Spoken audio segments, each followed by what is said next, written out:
Rita Mary Finch, on this indictment you stand charged with indecent assault, contrary to Section 15 of the Sexual Offences Act 1956.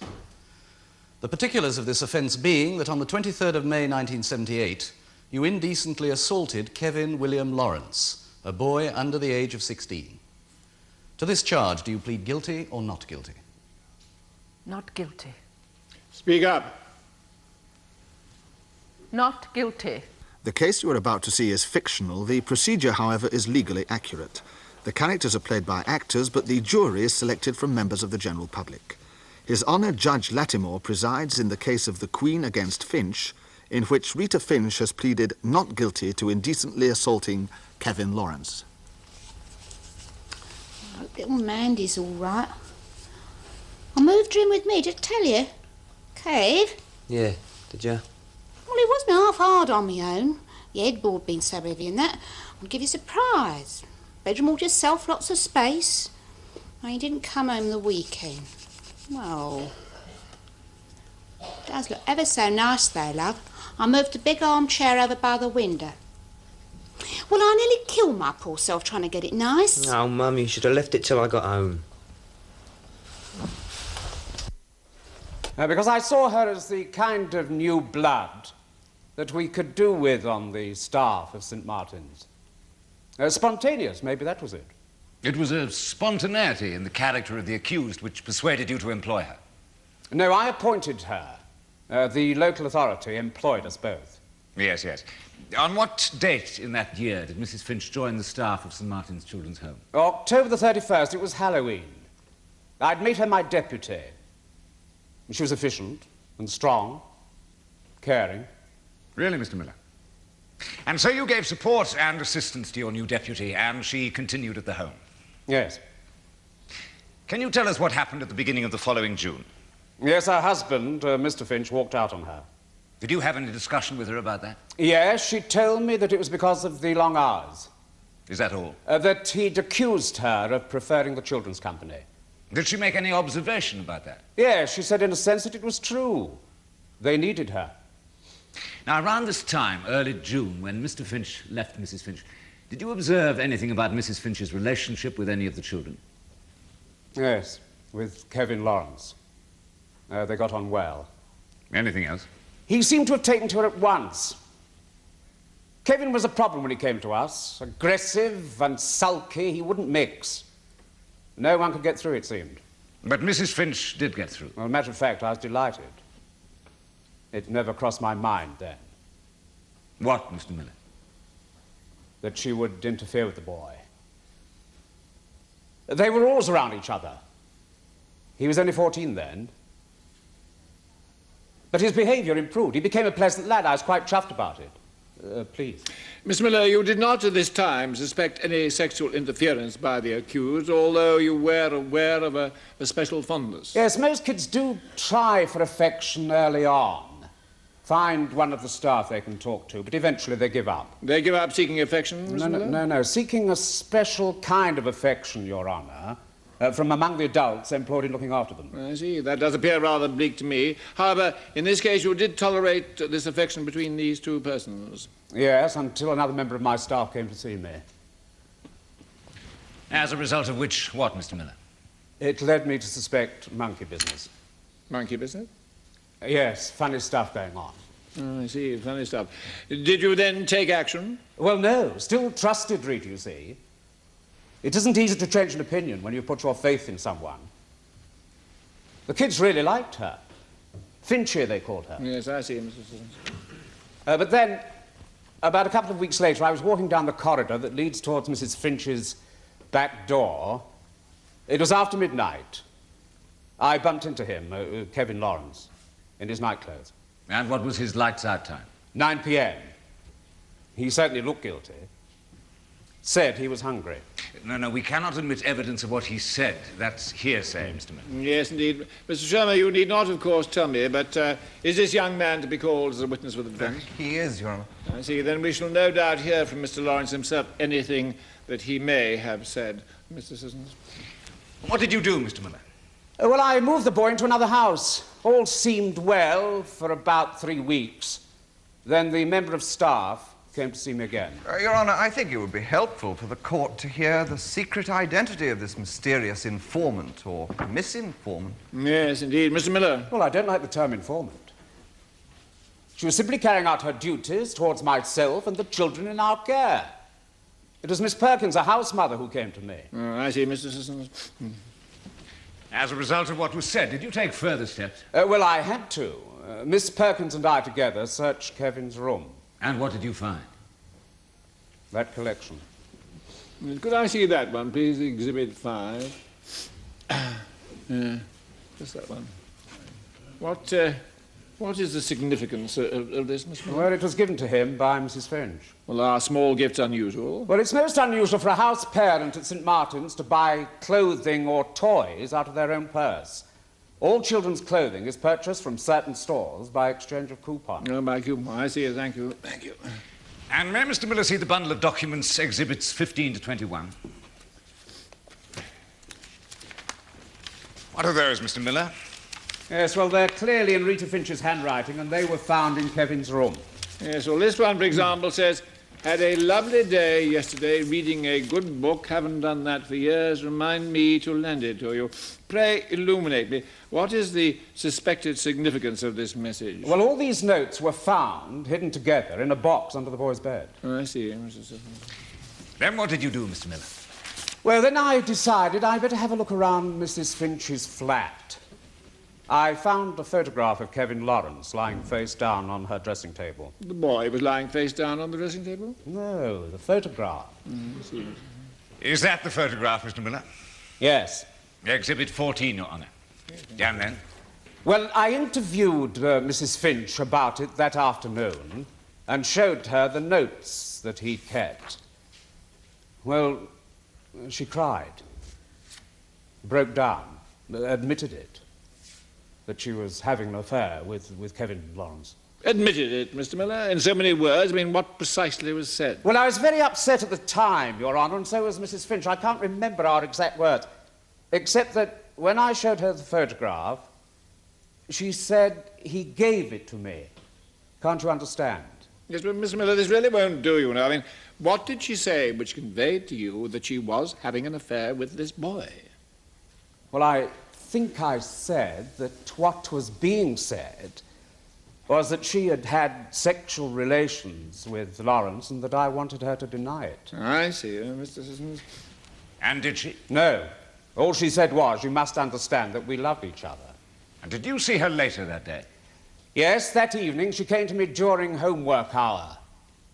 She was much more calm this time, and she said, we didn't do anything wrong.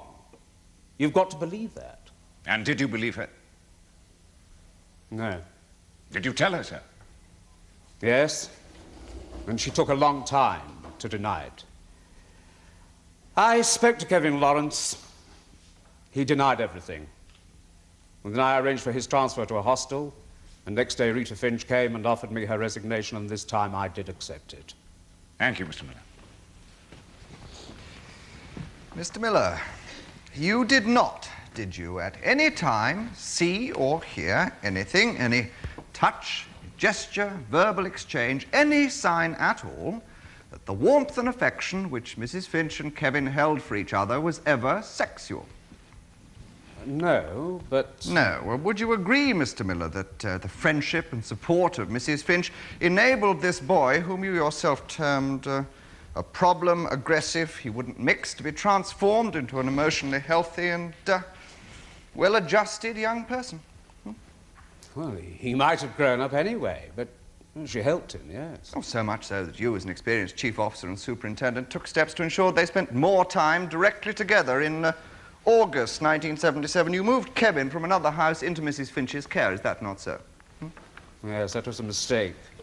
A terrible mistake. It's also you say now. You see, I'm interested in discovering exactly when and with what persuasion this sudden and complete alteration of your opinion did occur. Now, we've heard that you have an excellent 12 years childcare experience to your credit and an enviable reputation. Let's take it step by step, shall we? Now, when you moved Kevin Lawrence into the direct care of Mrs. Finch, you trusted her totally, implicitly. I did, yes. And when this house parent, Miss Perkins, came to you with whatever information of her own, you still allowed no doubts as to Mrs. Finch's rectitude, did you? I listened. On the 10th of April, Kevin's mother, Mrs. Nicholson, came to visit you, did she not, because of an anonymous poison pen letter she'd received? Yes. And what did you say to her? I reassured her. So you'd neither respected nor believed Miss Perkins' opinion, had you? You had confidence in the defendant and in your own judgment, and you did nothing. You still thought it was nonsense. Well, let's move on, shall we? To your discovery 2 weeks later of Kevin Lawrence walking down the kitchen corridor after lights out. It was the kitchen corridor, wasn't it? Yes, it leads past the kitchen. It leads towards Mrs. Finch's back door. It is likely, from his position in the corridor, it is likely that Kevin was indeed feeling hungry and finding he couldn't sleep. He was just simply on his way to the larder for a midnight snack. Well, I don't know about likely. The kitchens are out of bounds after 6 p.m. Of course, it's possible. That's where he was off to. Well, come now, you thought it was perfectly likely, didn't you? You can hardly have thought the boy was on his way to some wild, debauched orgy, since you said and did nothing. But I moved the boy into another house with a different house parent. 2 whole weeks later. I've no further questions, Your Honor. No, neither have I. Do you wish to re-examine Mr. Sisson? No, Your Honour. I call Miss Adelaide Perkins. Adelaide Perkins.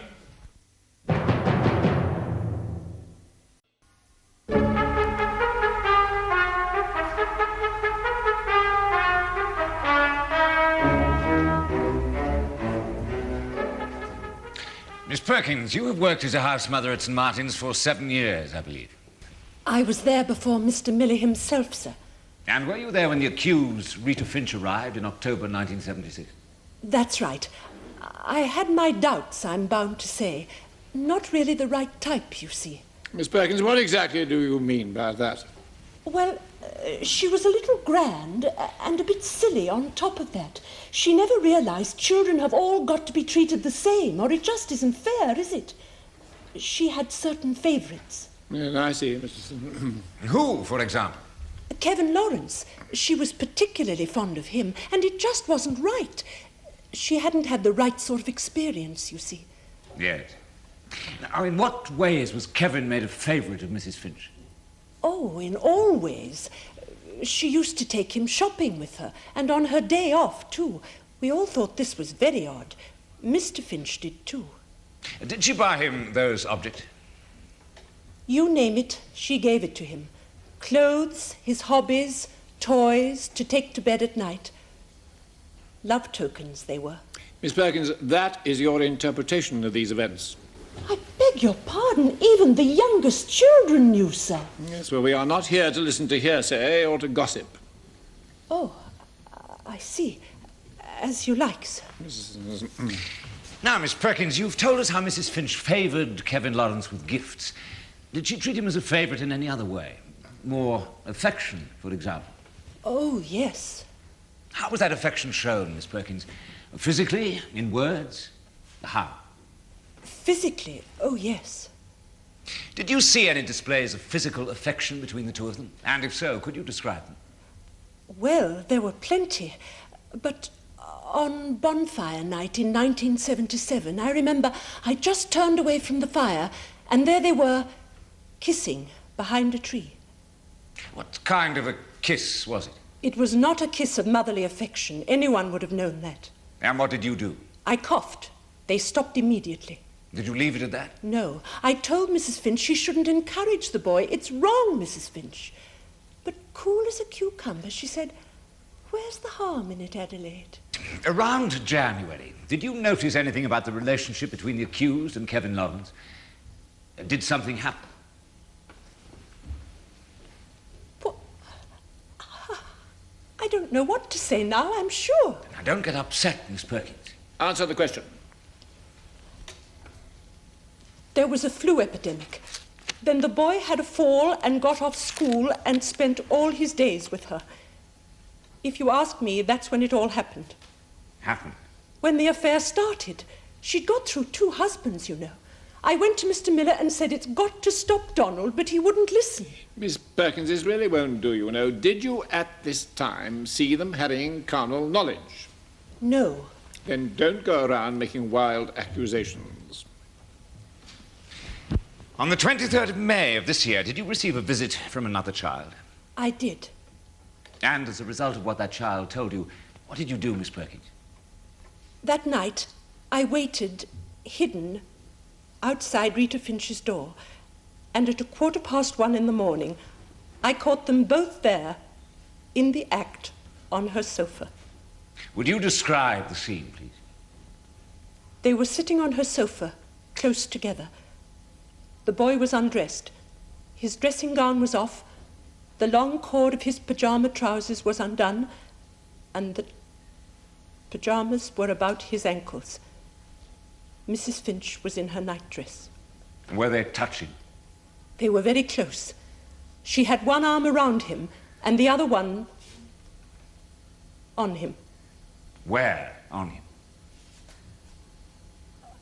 On his thigh. Where on his thigh? By his... By his what? By his private parts? Yes. Right. She had plied him with alcohol. Was there alcohol in the room? Or anything to suggest that they had both been drinking? 2 glasses used were on the table and a bottle was beside them. And what was the bottle? I didn't stop to read the label. I asked them what was going on. I said to them, pull yourselves together. They looked startled. And what did the accused say? Damn you, Perkins, however did you manage it? And Kevin said, does she know what we were? And she stopped him. I said I felt quite sick, and I had no option but to report her to Mr. Miller. And what happened then? The boy put on his dressing gown and a moment later started to attack me. We struggled until Mrs. Finch called him off. I left almost immediately. Did the accused say anything else? She said, it's no use, Kevin. She saw what she saw. I hope you're satisfied. I told her I was far from satisfied at her shameless behavior, and I told her I could not keep silent any longer. Thank you, Miss Perkins. Would you stay where you are, please? Miss Perkins, was it raining hard on the night of the 23rd of May? I'm sure I don't know. Of course you know. Where were you hiding yourself? You must answer, Miss Perkins. I was standing just around the corner from her door when the boy came by. Ah, so you hid yourself for several hours in the middle of the night, crouching against the brick wall of the old garage in the dark, and I'm assured by the record's heavy rainfall. You must have been soaking wet and frozen solid, weren't you? It was not comfortable, that's true. But you were sustained throughout by your vision, your almost religious zealousness. I was right, wasn't I? Were you? Let us look at what happened. Kevin couldn't sleep that night. He had a cough, and he was worried because his girlfriend Sharon had threatened to tell you stories. Eventually, at 1 a.m., Kevin got up and put on his dressing gown. He looked out of his window and across the garden and saw that Mrs. Finch's living room light was on. He felt like talking to her, and he did. Isn't that what happened? If you'll swallow that, you'll swallow anything. Not quite. And when you burst into Mrs. Finch's living room, they were talking. They were not touching in any way. On the table was 1 tumbler and a small medicine bottle with cough syrup in it. Kevin's clothing was in no way disturbed. Now, that's the truth, isn't it? His pyjama trousers were down around his ankles. You said, did you not? The long cord of his pyjama trousers was loose and they were down around his ankles. Now, in concocting that particular lie, you were no doubt unaware, Miss Perkins, that no young person at St. Martin's Home any longer wore pyjamas with a corded waist. Yes, they do. They do not, and they had not done so for 6 months before this particular incident, Miss Perkins, not since the laundering changed hands and elastic waists were phased in. So in concocting that particular lie, you tripped up. The cord was just a detail. The pyjama trousers were down. So we can believe no detail, in fact, no fact, can we? The trousers that were down only in your expectant imagination. It was obvious to us all that she had carnal knowledge of that child. She seduced him deliberately. Miss Perkins, I suggest that you have lied to the court in describing the scene that you found on the night of the 23rd of May and in other evidence you've given. I have not lied. Haven't I sworn to tell the truth? Indeed, you've sworn on the Bible. Is it not true that you missed promotion at the previous home at which you'd worked and that you had arrived at St. Martin's home with high hopes of achieving promotion? Hopes which remained until Rita Finch, younger and less experienced than you, was brought in from outside and promoted over your head. And did you not resent her bitterly? Promotion, more work. What would I have wanted that for? May the witness be shown Exhibit 22. The document says this, does it not, Miss Perkins? She is defiling your boy. The extra hour for swimming is just a wicked lie. You have been warned, a friend. This unsavory object, this anonymous poison pen letter, was received by Kevin's mother, Mrs. Nicholson, on the 10th of April of this year. It's exactly 1 week after you had first spoken in vain to Mr. Miller. A sheer coincidence, Miss Perkins, or was it you who sent that letter? I most certainly did not. Well, if not you, then whoever did send it. I've already told you, their relationship was common knowledge all over St. Martin's home. 2 weeks after Rita Finch resigned, a similar, if more laboured letter was sent to the local authority. Don't look at me in that way. I would never do such a thing to a mortal soul. 3 weeks thereafter, 2 local papers received information about the rumours. Items in national daily papers subsequently appeared and police inquiries began. It does appear, does it not, Miss Perkins, to be the underhand work of one individual. Could it be you who caused these prosecutions to be brought? I have already told you, I never wrote any letters. But there's no smoke without fire.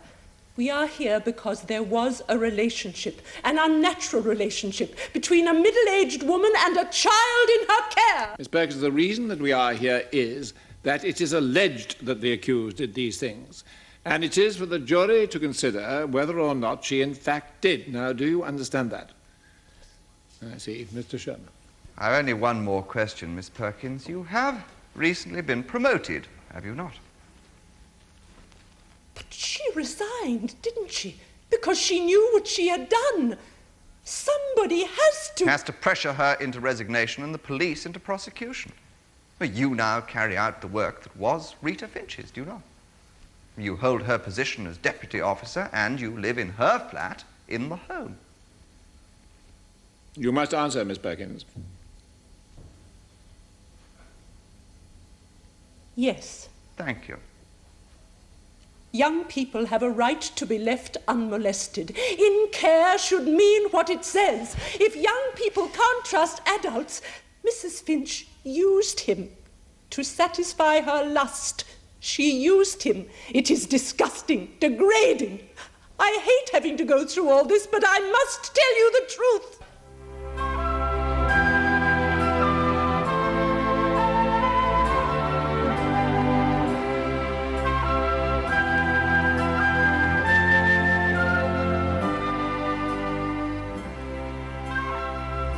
The case of the Queen against Rita Finch will be resumed tomorrow in the Crown Court.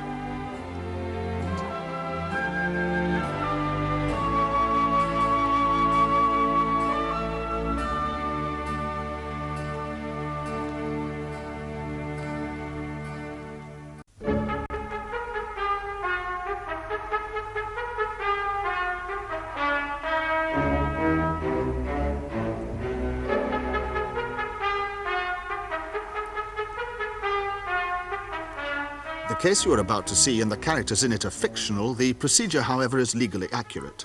Rita Finch, deputy officer of a Fulchester children's home, is accused of indecently assaulting Kevin Lawrence, one of the young boys in her care.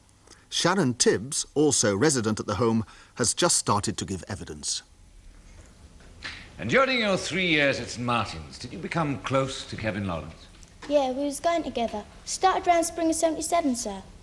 Going together, Miss Tibbs, what precisely does that mean? Well, we chat a lot, like, and if his mum did come weekend, she took me out too and all with Kev. I see. And did your closeness to Kevin last for quite some months? Yeah, more like a year. Now, to your knowledge, was Mrs. Finch aware of the attachment? Did she know that you were going together? Yeah, she knew.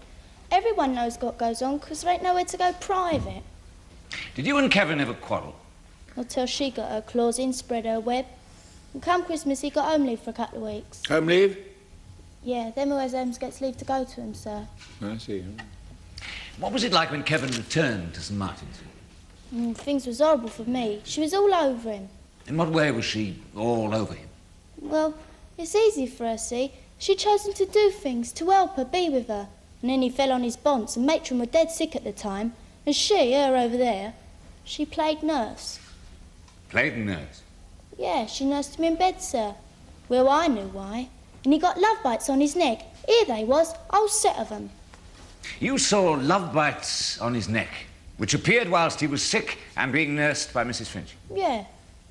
Now, this is important. Was there anyone, apart from Mrs. Finch, who was nursing him, who might have been in a position to bite Kevin's neck? No one, except Mr. Miller's dog, sir. Yeah, did you say anything to Kevin about these bites? No, because I was too upset. All the kids used to call him Travolta because he was a lover. Yes, well, we don't want to hear about what the other children said. Oh, I said something wrong. We just want to know what you yourself saw or what Mrs. Finch said to you around February or March. Well, before Easter, he was supposed to be studying towards his O-levels. Yes. And he got all these job leaflets, book things. They was all over his bed, and he stopped studying. Then later he got a job. He was that infatuated. I see. Now, think carefully, Miss Tibbs. Did you go somewhere on the evening of the 23rd of May? Kev's bedroom. And what did you go there for? To borrow his vomit bag's cassette, sir. A rock group, Your Honour. And did you see anyone in Kevin's room? Yeah, Finchy and Kev. And what were they doing? Standing. Standing close to each other or far apart? Close. Were they touching? Yeah. Or what were they doing? Oh, you know. Embracing each other? Yeah.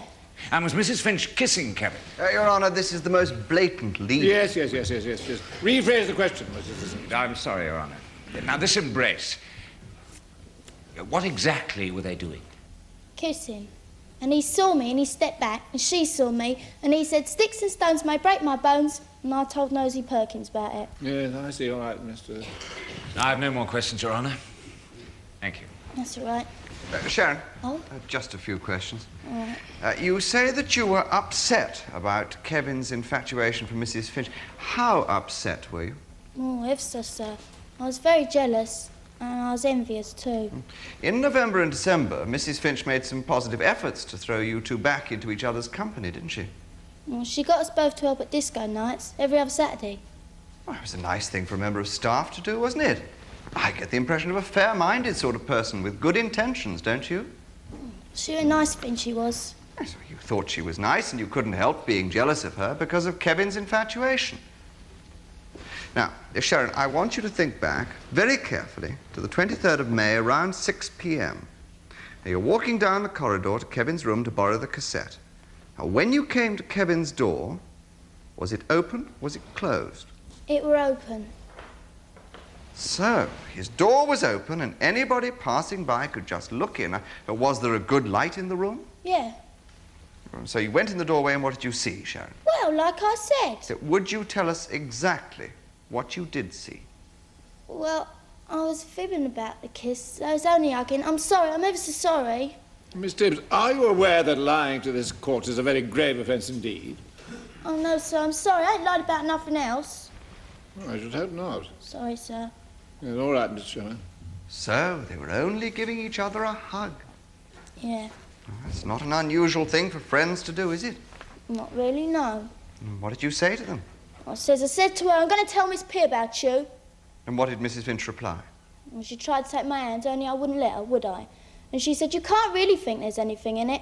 And I ran off and told Miss P. Why? Well, she's dead jealous of Finchy, weren't she? I knew she'd make trouble. Do you think you could have been mistaken in thinking that there was ever any kind of physical relationship between Rita Finch and Kevin? Now, think carefully now. I could have been mistook, sir, but I don't know. See, he was my sweetheart, and his mum was dead selfish to put him in care just 'cause she got married. They were real close. He was lucky, then he was unlucky. Are you perhaps trying to say that Kevin was searching for a substitute mother, and that was all? I reckon. Maybe my Kev just did have to have an older woman sometime. For a bit. And Mrs. Finch, you were employed as deputy officer and house parent at St. Martin's Home until 5 months ago. I was, yes. And when and where did you first meet Kevin Lawrence? The day after I started work, he was fighting another boy by the greenhouse. What happened? Well, I tipped a full watering can over both of them. I didn't know it had insecticide in for the lettuces. How long had Kevin been in care at St. Martin's? 6 months. What kind of boy was he? Oh, difficult and aggressive, a troublemaker. He didn't know how to get on with the others. He fought them instead. He was mourning his mum. Why? Well, she'd gone to live abroad mostly with their new husband and their baby. It's not surprising he was upset. He needed time. Did Donald Miller, your superior, ever direct you as to what he thought Kevin needed? Yes, a surrogate mother. And as Kevin and I got on well, I was appointed. Kevin was moved to my house, my group of 8 kids, that August. I spent extra time with him. I wanted him to get back some self-respect. He was good at crafts, and I gave him some model kits and so on. And then he helped me sort out my flat as Colin, my husband, had moved his furniture out. Did you develop a close friendship with Kevin? Yes, but it was a professional relationship too. And then all this... Did you ever wonder if Donald Miller had been wise in throwing you together so much? I did wonder, yes. Kevin was 15 then, and that's not a child these days. He had a girlfriend. Yes, he had a girlfriend. Tell us about November the 5th. There was a party in the garden, a barbecue and fireworks, and Kevin and I were both baking potatoes together, and we talked. We just talked. But talking together can't be mistaken for it. I never touched him. Thank you, Mrs. Finch. Did Adelaide Perkins ever say to you, you oughtn't to encourage the poor boy, it's wrong? No, she never spoke to me on the subject at all, and why should she? There was nothing improper in our friendship. How did you feel about Kevin and Sharon Tibbs' relationship? Well, I encouraged it. I mean, they got together in their free time anyway. But I tried to arrange that their activities should coincide. It wasn't easy, as Sharon wasn't in my house. And then Kevin went home for Christmas. And what happened afterwards, Mrs. Finch? I realized that I was deeply fond of him, and that it wasn't loving a child anymore. He was a young man. Yes. Now, did something happen on the 13th of February? Someone found my cat stuck at the top of a tree. She'd been up there all night, and there didn't seem any way to get her down. The tree wasn't strong. I was just seeing all the kids onto the school bus when the cleaner rushed in and said that Kevin had had a fall. He'd climbed right to the top, you see, and the tree broke. What happened then? We called the doctor, and they both had concussion. Both? The cat and Kevin, Your Honour. He missed school? Yes, for 4 days. Mrs. Finch, was your relationship with Kevin Lawrence in any way sexual or indecent? No, it wasn't. I cared for him as a person. I respected that he was a 15-year-old teenager. How did you feel about your professional position and responsibility? I felt it was completely appropriate. How so, Mrs. Finch? Well, if loving at 41 is a crime, then I am guilty. If that was wrong, then I'm to blame. I'm the one who let it happen. But there was nothing improper. So, did you ever commit any sexual action or any act of indecency with Kevin Lawrence? No, never. Mr. Chairman, I think we will leave it there. It's time for luncheon. I will adjourn until 2 o'clock. All stand.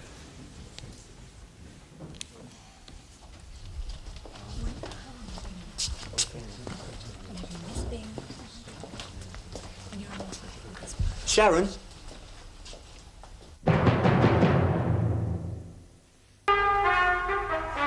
Mrs. Finch, we have heard Miss Tibbs allege that in February she observed bruises or bite marks on Kevin Lawrence's neck. Did you ever bite Mr. Lawrence's neck? No, certainly not. If he did have bruises on his neck, I didn't see them. I wasn't in any position to notice such a thing. Did you ever offer him alcohol? No, never. I don't suppose he'd have liked the taste anyway. Did you drink, Mrs. Finch? Well, I was never drunk, if that was what was being suggested by Miss Perkins. Neither was I a teetotaler. I would quite frequently have a drink at bedtime to unwind. And by that time, where was Kevin? Long since asleep in his room. Quite so. Mrs. Finch, we've seen that an anonymous poison pen letter that was sent to Mrs. Nicholson that's Kevin's mother, in April, referred to an extra hour for swimming being a wicked lie. Now, can you think to what this poison pen writer might have been referring? Oh, it's pathetic, whoever wrote it. Kevin was entered for a swimming gala in the town. He was quite good, and it meant a lot to him. When the local bus drivers went on strike, I decided to drive him down to the pool myself. We'd go after tea. What did you do at the pool? Well, when I dropped him there, I'd sometimes sit and write a letter or a report. Sometimes I'd time him with the stopwatch. And once or twice I felt like a dip myself. Mrs. Finch, did anything that might be termed indecent ever occur? No, nothing, ever. Thank you. On the night of the 17th of April, Mr. Miller found Kevin on his way towards the kitchen. It's been suggested the boy was on his way towards your flat. Well, did you have any arrangement with Kevin? Any expectation of a visit from him? No, I certainly did not. Could he have been on his way to you? Well, I can't think why, no. On the 23rd of May, Sharon Tibbs tells us that she saw you and Kevin hugging in Kevin's room. Well, that's hardly an indecent act, but perhaps you'd care to tell us why you went to Kevin's room? Yes. It was his bath night, and I remembered that his bath towel needed replacing. It wasn't far, so I popped along. Kevin happened to be there.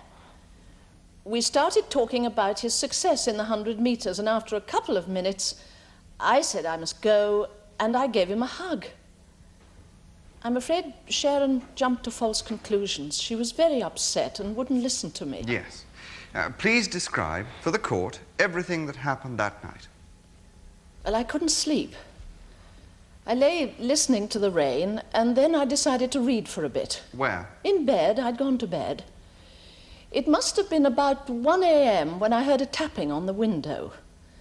I was a bit frightened because the flat was all on the ground floor, it being an ex-garage, and I had worried about intruders. Then I heard Kevin's voice, so I let him in the door. Why? Because he looked like a drowned rat standing out in the rain. I was cross with him. I said he was being silly, getting soaking wet in the garden in his dressing gown, and for coming to see me at 1 a.m. I said he was behaving exactly as if we did have something to hide. Why did you say that? Because he'd come to see me, to talk to me, because he was worried what Sharon might have told Miss Perkins. He was afraid I might lose my job. He was very upset, and by my reacting so crossly. And he kept coughing. So I sat him down in front of the fire for 5 minutes and hung his dressing gown on the guard to dry. Did you do anything about the cough? Yes, I gave him some cough syrup that I'd found in the cabinet. Then Miss Perkins burst in through the door. She looked wild, extraordinary, and was very wet. She said some weird things, and I laughed and said, "However did you manage this?" It was as if she'd invented Kevin turning up that night. Had he ever come to visit you at night before? Never. Kevin was aghast. He said, "What does she think we were doing?" And I replied, "She saw whatever she saw, because in my view she was unbalanced, at least that night." Did Kevin attack her? Yes. Then she vanished, triumphantly. I sent Kevin off. Then as the hours went by, I got more and more worried, and by the time Mr. Miller sent for me and I was in his office, all I could do was cry. When Mr. Miller interviewed you, he said that you broke down and admitted that you were having an affair with Kevin. Is that true? No. I admitted that I was very fond of him, that's all.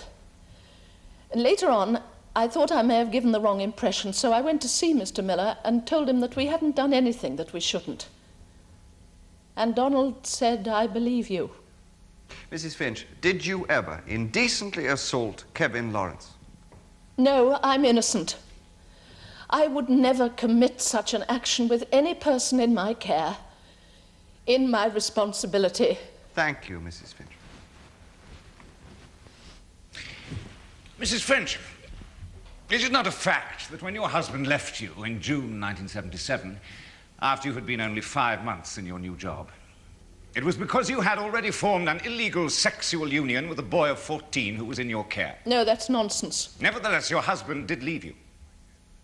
And so you had been twice married, once divorced, and were now separated. So that you, a highly sexed, possibly, certainly experienced and still attractive woman, you now faced an unaccustomed hiatus in your personal and intimate life. Is that correct? I've always considered myself to have a normal sexual drive rather than high. It doesn't appear to embarrass you at all, Mrs. Finch, to be discussing your own sexuality in a crowd of strangers. Perhaps it embarrasses me rather more than it appears to embarrass you, sir. But you did feel quite at ease, didn't you, when you were expressing, indeed displaying your affection for this boy by showering him with gifts, and quite openly. Well, I did give presents to other children too, you know. Oh, really? When and what? Well, I gave Tracy a printing set, and... It was very unusual, was it not, to give presents to children in your care? Now, you say that in January you realized that you were deeply fond of this young man, and you have implied that your affections were returned. And you continue to live in this state, in the same building, and presumably with close daily contact, for 5 months. Now, when Kevin made his noble and gallant attempt to rescue your cat, was he subsequently confined to bed and in your care? Yes. And no other children were about? No, they were all at school. So, no one else was about. A set of bruises, apparently caused by biting, then appeared on the boy's neck. And I put it to you that you indulged in some sexual play with him during that week. No, I didn't. The bruises, then, are inexplicable. But how can I say? I didn't even see them. The following month, in March, there was, conveniently, an influenza epidemic. Conveniently? Now, you really do have to be joking. I joke, not at all, Mrs. Finch. Kevin spent all his free time with you, did he not? And again you were, conveniently, alone. I was worked off my feet. Oh, really?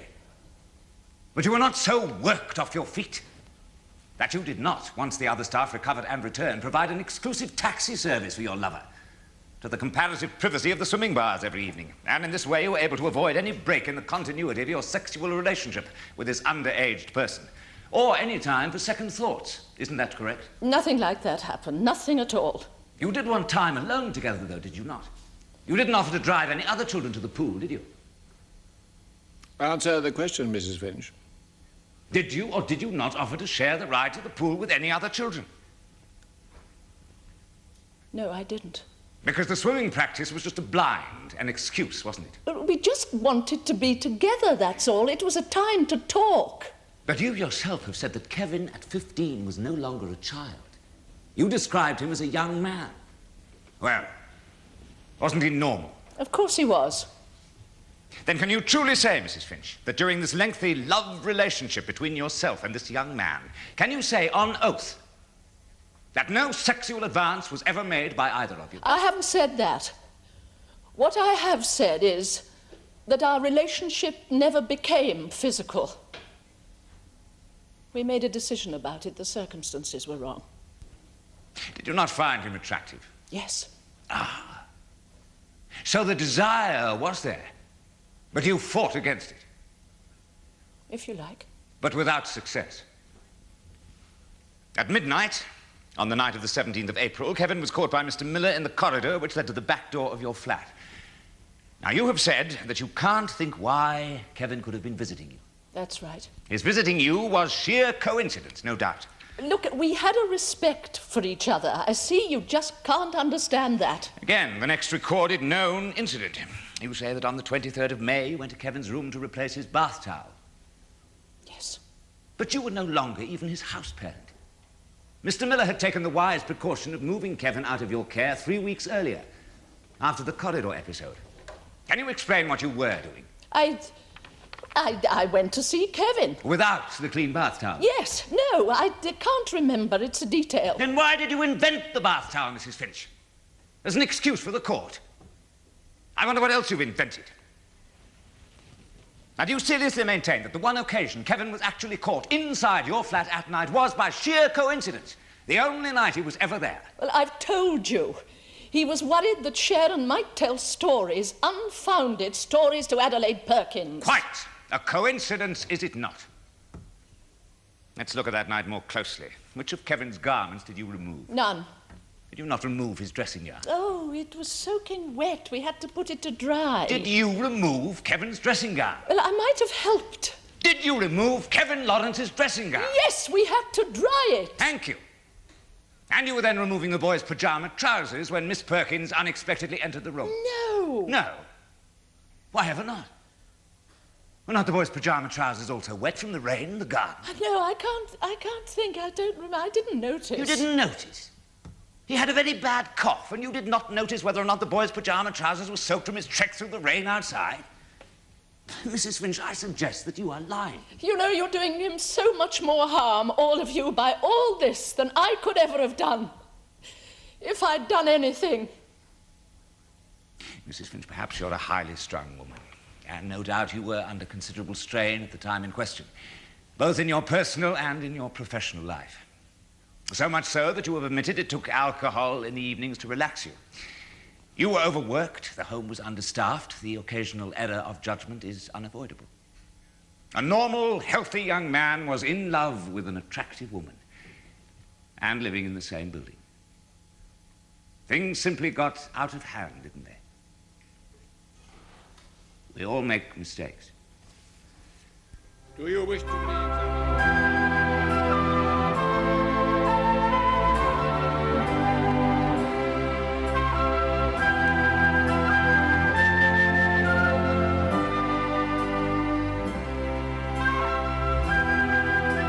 The case of the Queen against Rita Finch will be concluded tomorrow when the jury reaches its verdict in the Crown Court.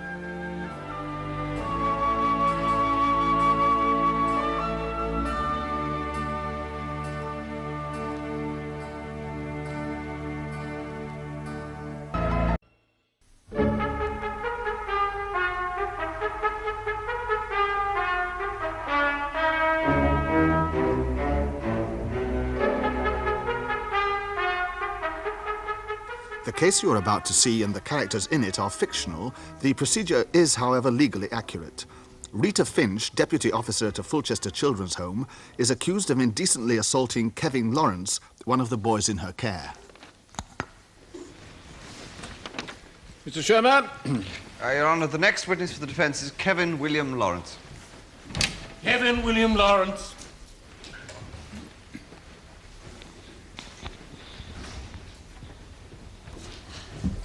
What is your religion? C of E. Take the Bible in your right hand and read aloud the words on this card. Well, really, I'd rather affirm if that's okay. Why is that, Lawrence? Well, I'm just not 100% sure about God at the moment, Your Honour. Well, aren't you? Very well. Just read aloud the words on this card. I, Kevin William Lawrence, do solemnly, sincerely and truly declare and affirm that the evidence I shall give shall be the truth, the whole truth, nothing but the truth. You are Kevin William Lawrence of St Mary's Hostel for Boys, and you are currently employed at Stokes Glass Factory, East Fulchester. Yeah.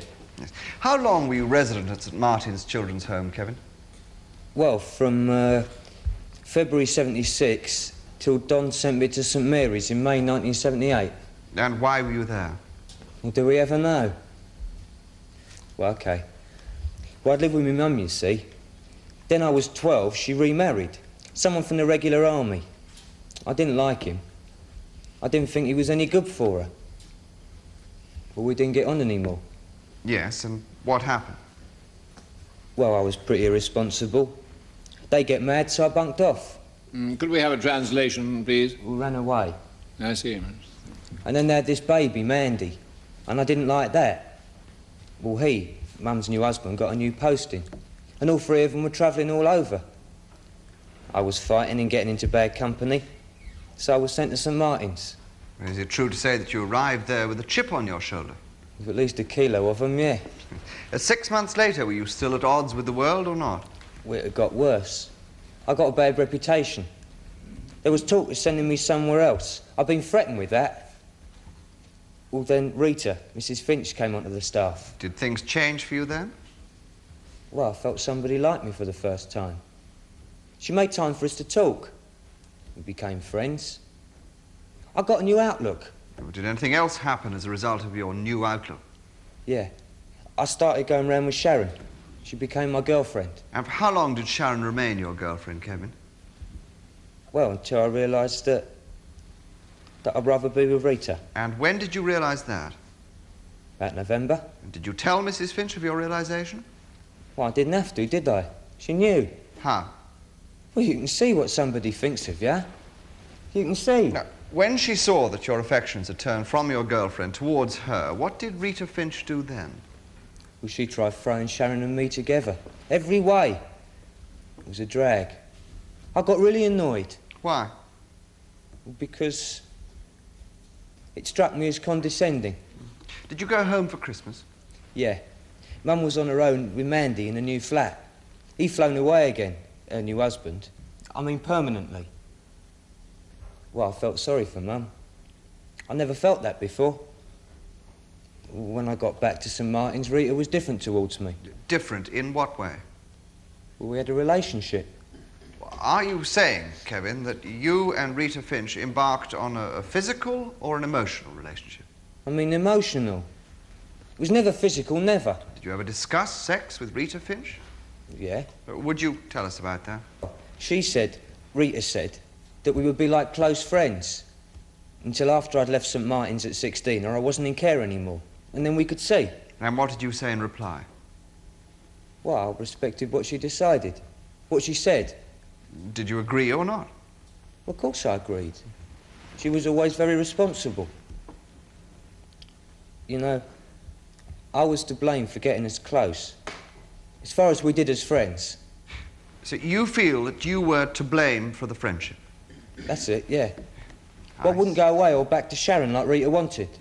I see. Now, Kevin, the prosecution has alleged that some bruises appeared on your neck in February. Now, could you explain how those bruises appeared?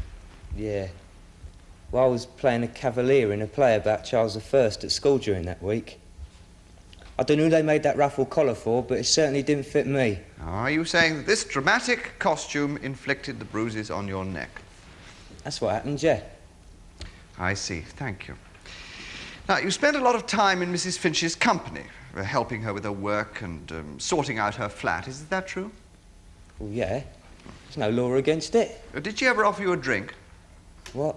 Well, I mean an intoxicating drink, of course, alcohol. Oh, no, she didn't. In March and April, did Rita Finch take you for extra swimming lessons?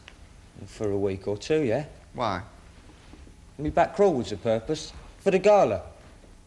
And it was good to get away from the atmosphere of the home. It really was.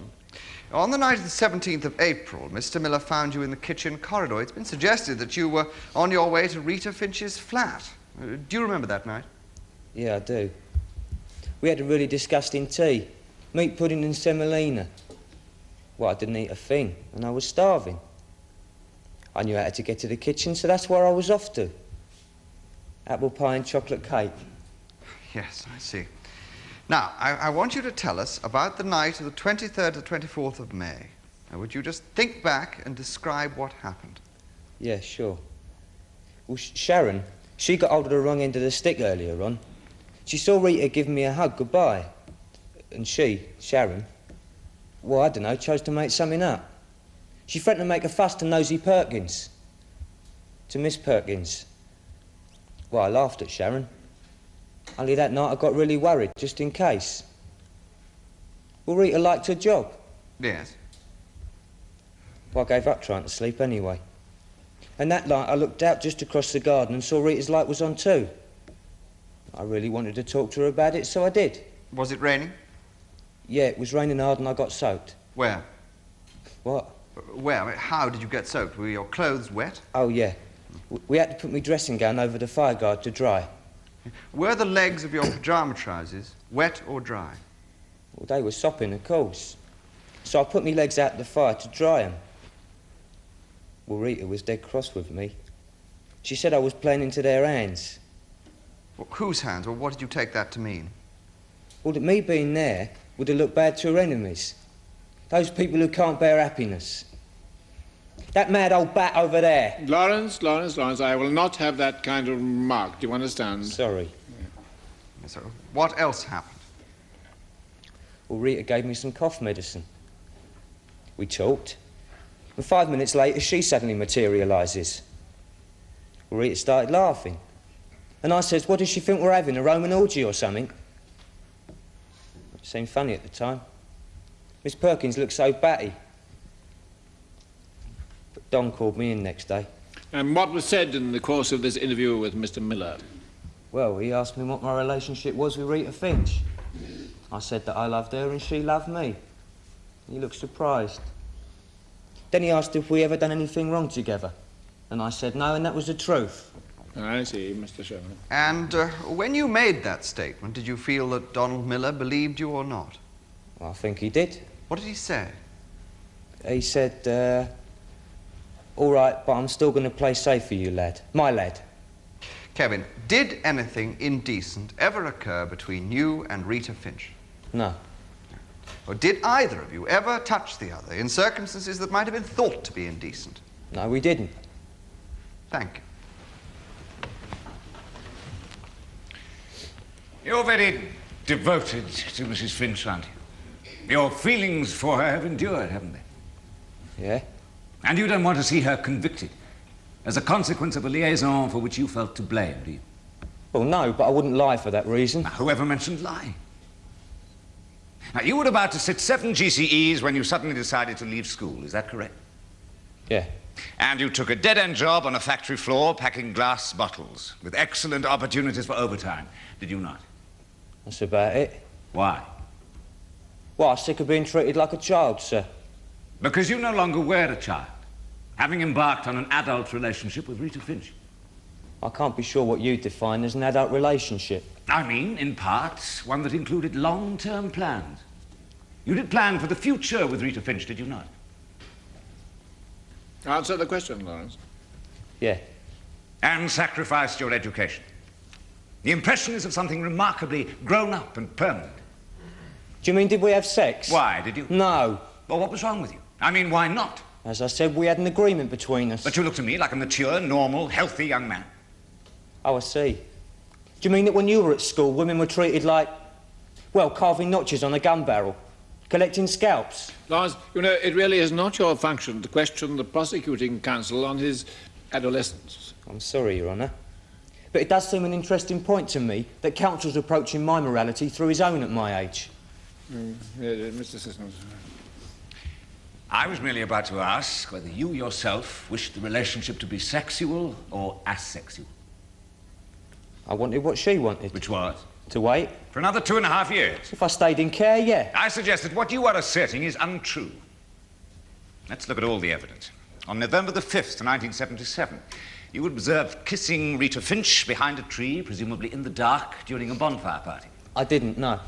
You seem to have missed each other over Christmas, and then a positive plethora of incidents and accidents began and continued with a strange regularity over the next 5 months. First, you fell out of a tree and into bed, and into the private care of Mrs. Finch. With heavy concussion, yeah.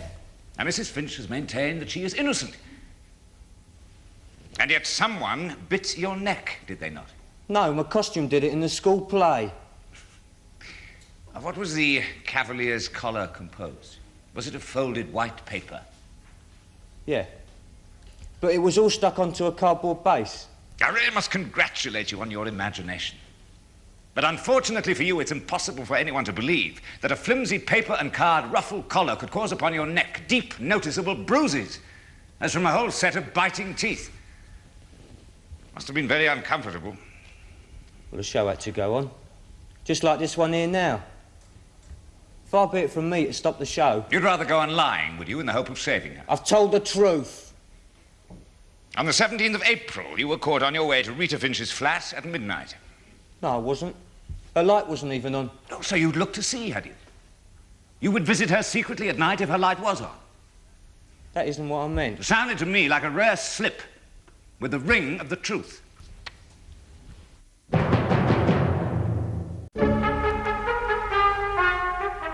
And I put it to you, Lawrence, that you have lied consistently and in almost every detail of the testimony you have given, and for the most obvious motives. I've told the truth.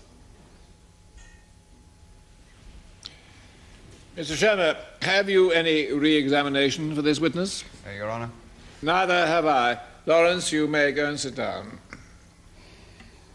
And then, when Kev was 10, we moved to Forchester. And, we didn't know a soul.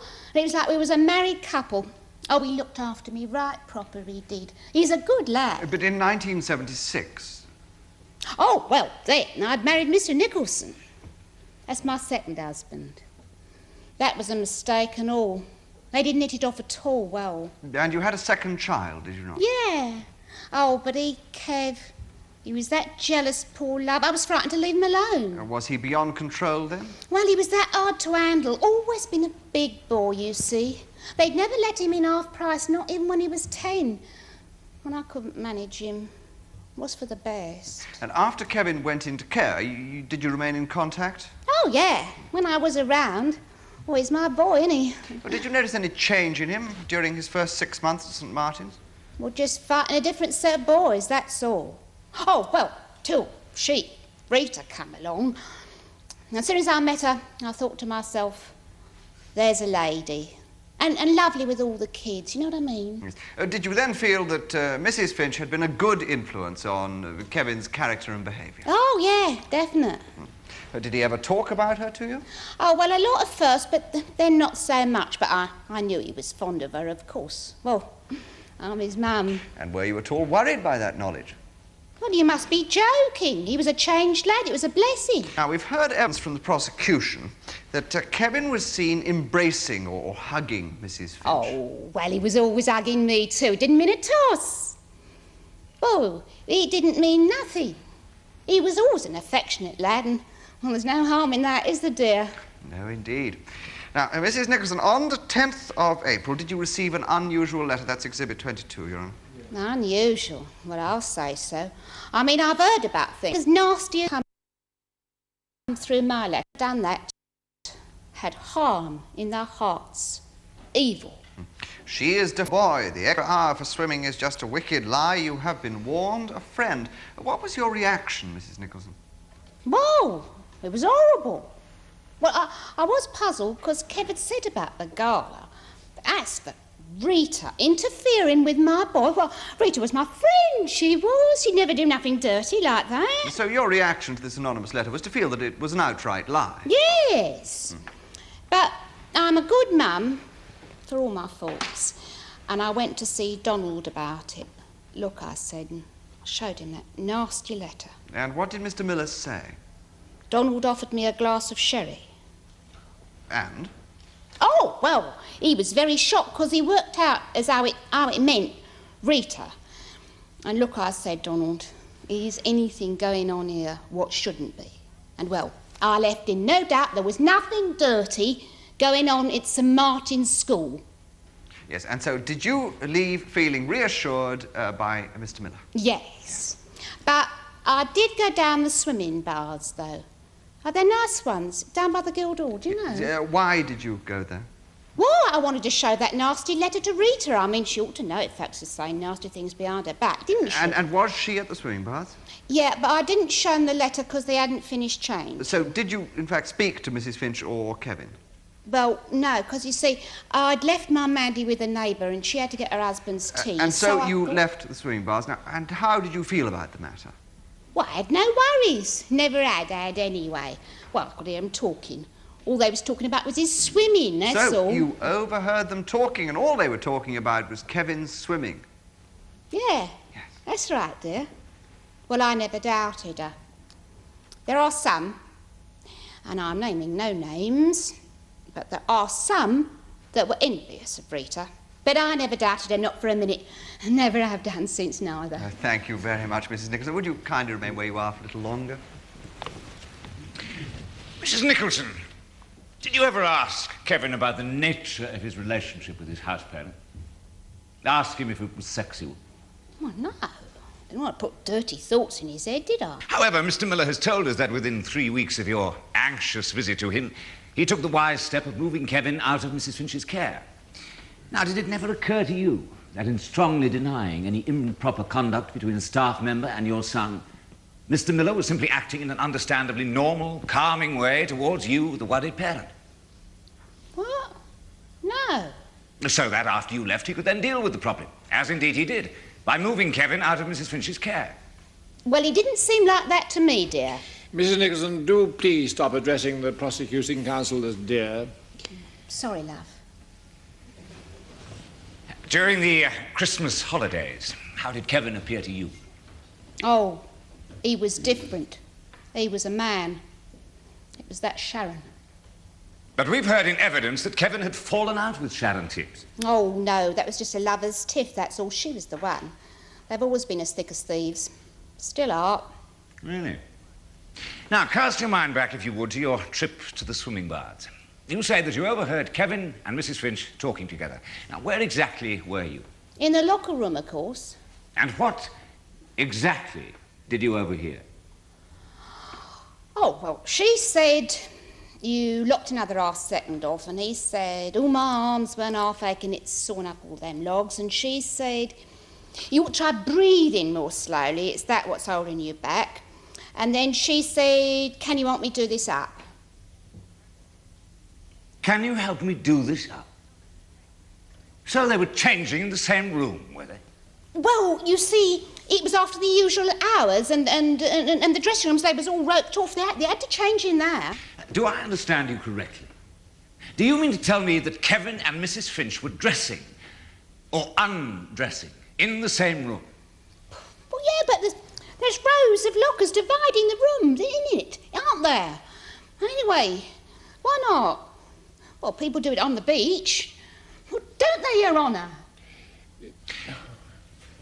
So the accused was with this underaged boy, undressed in a locker room with no one else about. Now, did it never occur to you that the conversation which you have just related might have been a cover-up in case someone like a cleaner should walk by? But their voices were ordinary. Both Kevin and the accused herself have maintained that nothing indecent ever occurred between them. Now we are hearing that they were undressed together, a fact which might never have been mentioned. I wonder what else has not been mentioned. You see, Mrs. Nicholson, I find your attitude somewhat curious. There are some who might think to term you a somewhat foolish or short-sighted mother. You cared about your son. Yeah, of course I do. And are you living alone now? Apart, that is, from the small child of your second marriage. Yeah? And you feel that you have a good relationship with Kevin? Oh, yeah. Oh, he's that sweet little man, you know, you wouldn't know him. And he comes home every weekend. Oh, he's wonderful with us now. And would you like to see him discharged from care? Perhaps living at home with you on a proper basis? Yes, now, that's what I'd like. Oh, he's a good lad, honest. And that, I suggest, is why you have distorted the truth about Rita Finch. Oh. Because if she's found guilty of indecently assaulting Kevin, then your son might be thought by the authorities to be in need of further care. They might even think it best, might they not, that Kevin remain in care and reside at St. Mary's Hostel until his 18th birthday. And that, I suggest, is why you have closed your eyes and your mind to the truth of your son's sexual experiences with this woman. Members of the jury, the most crucial piece of evidence in this case concerns the events of the night of the 23rd to the 24th of May. It is also the most conflicting.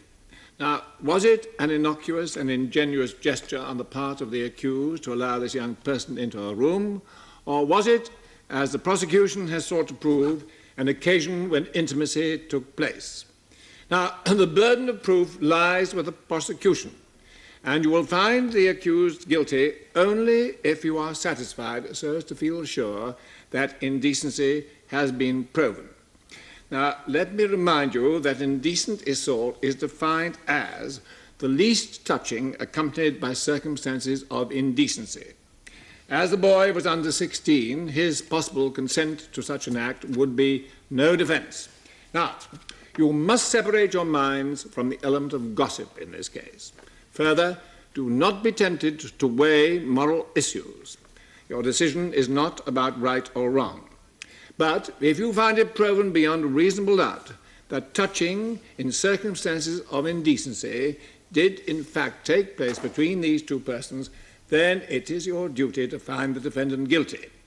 If, however, You find the charge unproven, that is, if you have any reasonable doubt, then you are to return a verdict of not guilty. Now, you will now please retire, elect a foreman, and consider your verdict. The prisoner will stand. Members of the jury, will your foreman please stand?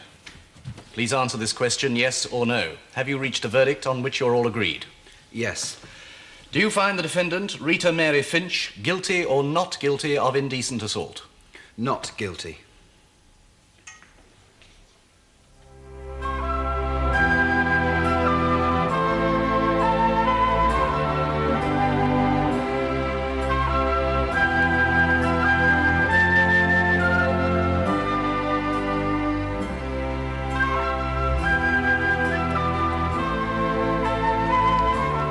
A chance for you to join another jury in assessing the facts when our cameras return to watch another case in the Crown Court.